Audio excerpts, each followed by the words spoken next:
I grew up believing that some people enter our lives quietly, like a soft breeze through an open window, and leave without ever closing the door behind them. I never thought I'd be one of those people who gets stuck in the space between what happened and what could have happened. But then I met Lily. It wasn't love at first sight. It wasn't even like at first sight. It was curious, a strange kind of gravity that made me notice her every time she walked into a room. And back then, that room was the small, dusty local library where I worked part-time while trying to figure out my life after university. Lily was a regular. She always came in around 4 p.m., just when the light hit the windows in a way that made everything look golden.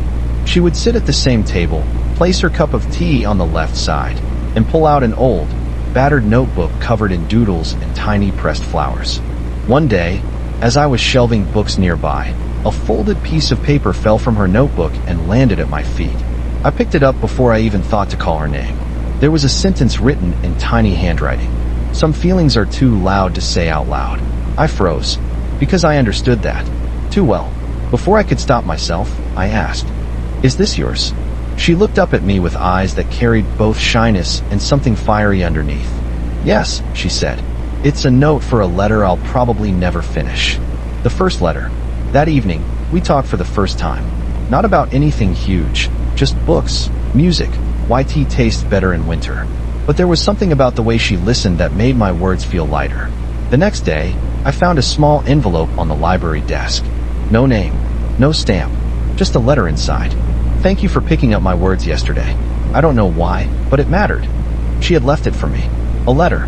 From a girl who wrote things she never sent. I didn't know what to do with it. So I wrote back, "If you write letters you never send, I'll read them if you want." I left my note on her usual table and hoped I wasn't being stupid. The following afternoon, she smiled at me for the first time. It wasn't a big smile. It was small, quiet, but honest. And she handed me another envelope. That became our thing. Every day, a letter. Some short, some long, some poetic, some messy. We wrote about fears, dreams, people we used to be, people we wanted to become. And slowly, one letter at a time, something grew between us, something delicate but steady, like a bridge made of words. The letter she didn't write. 3 months into our paper conversation, she stopped coming. One day passed, then 2, then 5. Her table stayed empty. Her tea stain on the wood faded. Her absence felt louder than a slammed door. I told myself she was busy, or sick, or traveling. But deep down, I knew something was wrong. On the 7th day, a woman came into the library, a stranger with tired eyes. "Are you the one who writes letters with Lily?" she asked. My throat closed. "I'm her sister," she said gently. She didn't want you to worry." She handed me a small box. Inside was Lily's notebook, and one final letter. The last letter. My hands trembled as I unfolded it. "I didn't want to disappear on you. I didn't want to be a story that ends before it begins.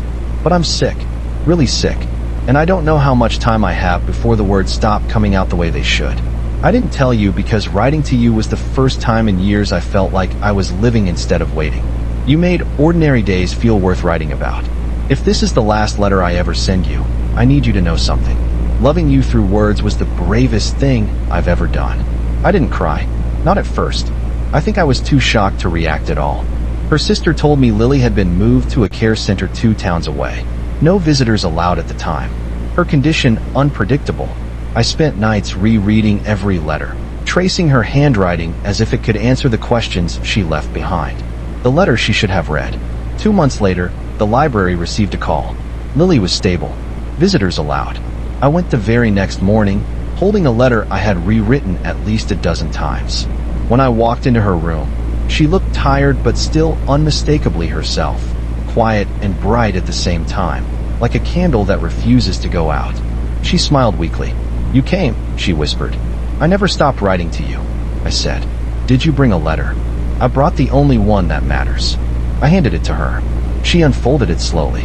"I don't care how many pages we have left in our story. I just want to write them with you." Her eyes glistened as she read it. "You finally sent me a letter," she said softly. "I'll send you 1,000 more if you want." She reached out and took my hand. "Then let's start with this one." And for the first time since we met, I wasn't afraid of what might happen. Because some feelings really are too loud to say out loud, but perfect to write down. Together.